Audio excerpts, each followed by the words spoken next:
Hi friends, welcome to Sandhya குட்டி channel. நான் உங்கள் வரலட்சுமி.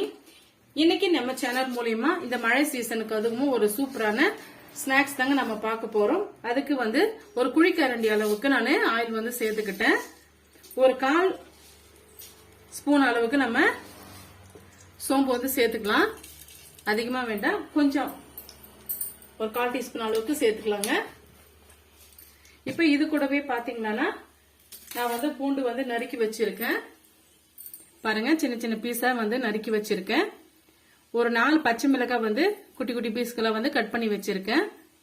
ஒரு இன்ச்சு அளவுக்கு இஞ்சியை சின்ன சின்ன பீஸ்களை கட் பண்ணி வச்சிருக்கேன். இதை நம்ம சேர்த்துடலாம். மீடியமான ஃப்ளேம்ல வச்சுக்கோங்க. இப்ப இது கூடவே நம்ம பொடிய நறுக்கின வெங்காயம் சேர்த்துக்கலாம். நான் ஒரு பெரிய சைஸ் வெங்காயம் இது போல குட்டி குட்டி பீஸ்களை கட் பண்ணி வச்சிருக்கேன். அதையும் இதோட நம்ம சேர்த்துடலாம்.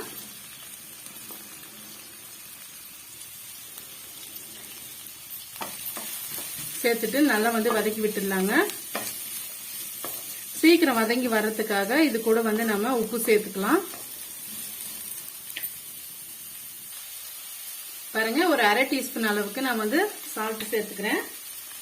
சேர்த்துட்டு வதக்கி விட்டுடுங்க. மீடியமான ஃப்ளேம்லயே வச்சுக்கோங்க. நல்லா இது போல வதக்கி விட்டுட்டு மஞ்சத்தூள் சேர்த்துக்கலாம். இது கூடவே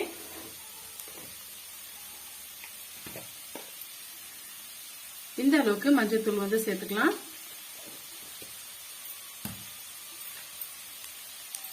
சரி, நல்லா வதக்கி விட்டுடுங்க. நான் ஒரு மீடியம் சைஸ்ல 2 உருளைக்கிழங்கு பொடியை கட் பண்ணி வச்சிருக்கேன். பாருங்க, இது போல துருவி வச்சிருக்கேன். இதை இதோட நம்ம சேர்த்துடலாம்.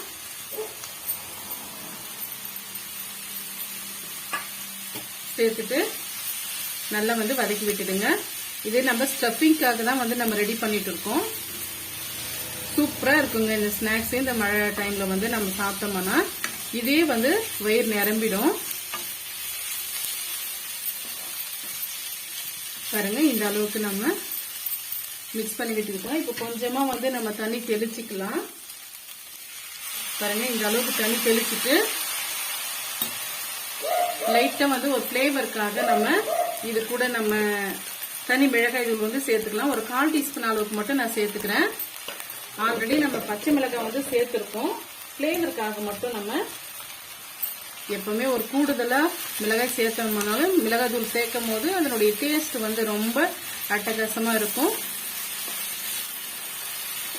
சேர்த்துட்டு நல்லா இது போல மிக்ஸ் பண்ணி விட்டுக்கோங்க. மீடியமான ஃப்ளேம்ல வச்சுக்கோங்க, இல்லை அடிப்பிடிக்கும்.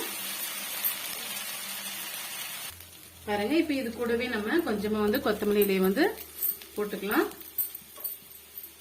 இது முழுமையா வெந்து வரணும்னு அவசியம் இல்லை. ஓரளவுக்கு வெந்து வந்தாவே கரெக்டா தான் இருக்கும். கொத்தமல்லி இலையை சேர்த்துட்டு நல்லா இது போல கிண்டி விட்டுக்கோங்க. இப்ப இது ஒரு ஓரமா இருக்கட்டும். இப்ப என்ன பொருளை நம்ம ஸ்டஃபிங் ரெடி பண்றோம்னு சொல்லிட்டு நம்ம பார்க்கலாங்க. பஜ்ஜி மிளகாய் தாங்க இதுக்கு நான் எடுத்திருக்கேன். நானு இப்போ ஒரு மிளகாவை எடுத்துக்குங்க. எடுத்துக்கிட்டு மிடில் இது போல கீரல் போட்டுக்குங்க. ஸ்ட்ரைட்டா போட்டுக்குங்க.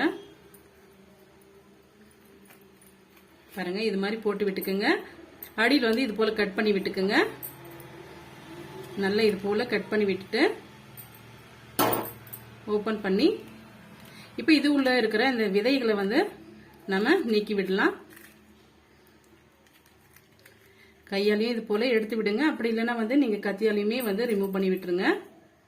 பாருங்க, இது போல கொஞ்சம் கூட நம்ம விதைகள் இல்லாம ரிமூவ் பண்ணி எடுத்துடலாம். பாருங்க, இது போல விதைகள் இல்லாம நம்ம எடுத்துடலாம். இதே போல எல்லா பீஸுகளையும் நம்ம எடுத்துட்டு பார்க்கலாம். பாருங்க, நம்ம கட் பண்ணி வச்சிருக்க மிளகாயில நம்ம எடுத்து வச்சிருக்க ஸ்டஃபிங்க சேர்த்துடலாம். இதுக்குள்ள நல்லா இது போல போட்டு விட்டுடுங்க. உங்களுக்கு எந்த அளவுக்கு ஸ்டஃபிங் வேணுமோ அந்த அளவுக்கு நீங்க போட்டு விட்டுருங்க. நல்லா ஓபன் பண்ணி போட்டு விடுங்க.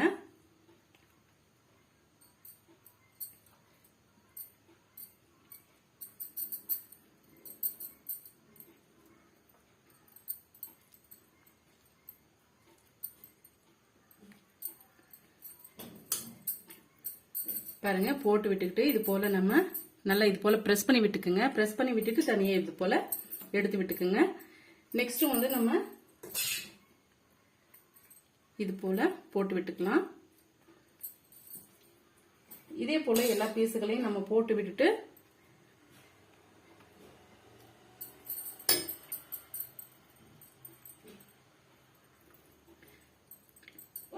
இந்த மசாலா வந்து இந்த மிளகாய் விட்டு வெளியே வரக்கூடாதுங்க. அந்த அளவுக்கு வரைக்கும் நீங்க போட்டு விடுங்க. போட்டு விட்டு நம்ம பிறகு வந்து பார்க்கலாம். பாருங்க எல்லா மிளகாயிலையும் நான் ஸ்டஃபிங் பண்ணி நான் எடுத்து வச்சுட்டேன். இப்ப இது ஒரு ஓரமா இருக்கட்டும். இதுக்கு ஒரு மாவு ஒண்ணு நம்ம ரெடி பண்ணிடலாம். அதுக்கு வந்து நான் இந்த கப்பால 1 கப் அளவுக்கு நான் மாவு வந்து சேர்த்துக்கிட்டேன். இப்போதைக்கு நம்ம இன்னுமே வந்து ஒரு அரை கப் அளவுக்கு சேர்த்துக்கலாம். இதை வந்து நான் மீதமா எடுத்து வைக்கிறேன். பத்தெல்லாம் நம்ம சேர்த்துக்கலாம். இப்ப அதே கப்பெல்லாம் 1/4 கப் அளவுக்கு நம்ம அரிசி மாவு சேர்த்துக்கலாங்க. சேர்த்துட்டு இதுக்கு தேவையான அளவுக்கு நம்ம மிளகாய் தூள் வந்து சேர்த்துக்கலாம். மேல் மாவுக்காக மட்டும் நம்ம மிளகாய் தூள் நம்ம வந்து சேர்த்துக்கிறோம்.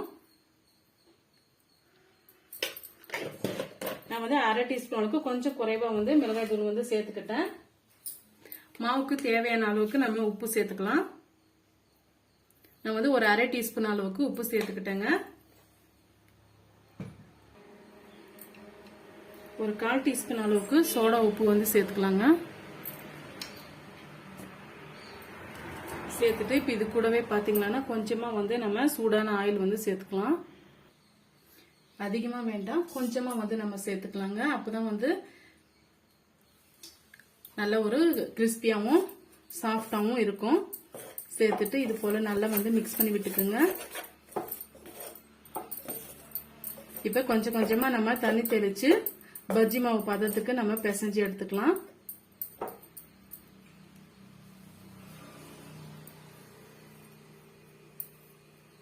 இப்ப கொஞ்சம் கொஞ்சமா தண்ணி சேர்த்துக்கலாம்.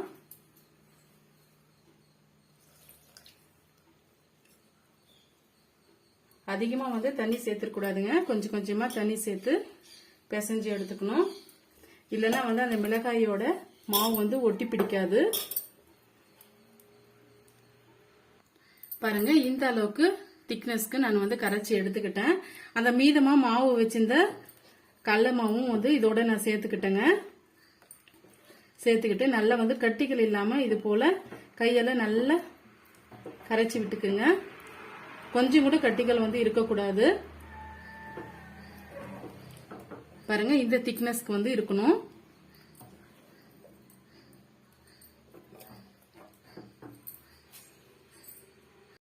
பாருங்க இப்போ வந்து இந்த மாவை வந்து நம்ம ஒரு கிளாஸுக்கு மாத்திக்கலாம். இது போல நம்ம கிளாஸுக்கு மாத்திக்கும் போதுதான் கொஞ்சம் கூட மாவு வந்து நமக்கு மீதம் ஆகாம நல்லா போட்டு எடுக்கிறதுக்கு கரெக்டா இருக்கும்.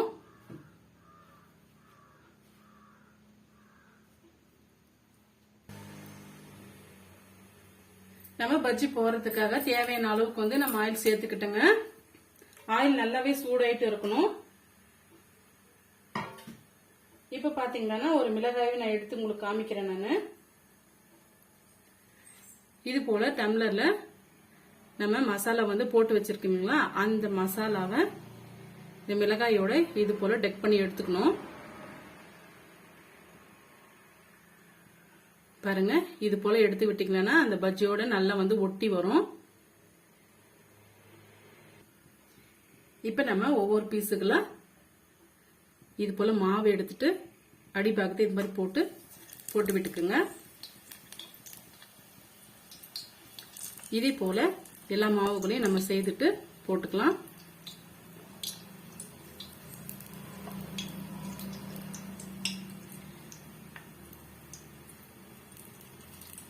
பாருங்க இது போல வந்து ஹைட்டா இருக்கிற மிளகாயை வந்து எடுத்துக்கும் போதுதான் வந்து நம்மளால அந்த மாவு கரெக்டான படி நம்மளால டம்ளர்ல செய்து போட்டுக்க முடியாது. சின்ன மிளகாய் இருந்தா ஈஸியாவே நம்ம போட்டுக்கலாங்க.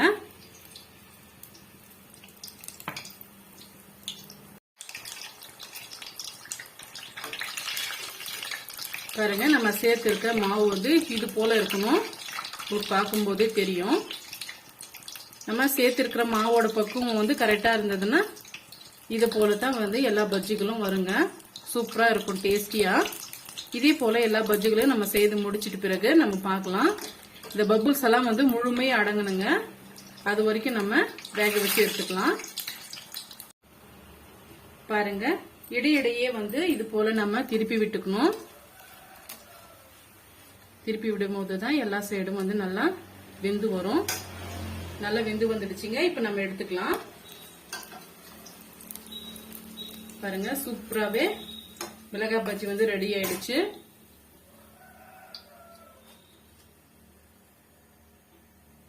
பாருங்க, நம்ம சூப்பரா வந்து ரெடி பண்ணிட்டோம். புதினா சட்னியோட நீங்க சேர்த்து சாப்பிட்டு பாருங்க, ரொம்பவே அட்டகாசமா இருக்குங்க. இந்த ரெசிபி வந்து உங்களுக்கு பிடிக்கும்னு நினைக்கிறேன். பிடிச்சிருந்தா மறக்காம சந்திக்குட்டி சேனலுக்கு சப்ஸ்கிரைப் பண்ணுங்க, லைக் பண்ணுங்க, கமெண்ட் பண்ணுங்க, ஃப்ரெண்ட்ஸ் அண்ட் ஃபேமிலியோட ஷேர் பண்ணுங்க. தேங்க்யூ.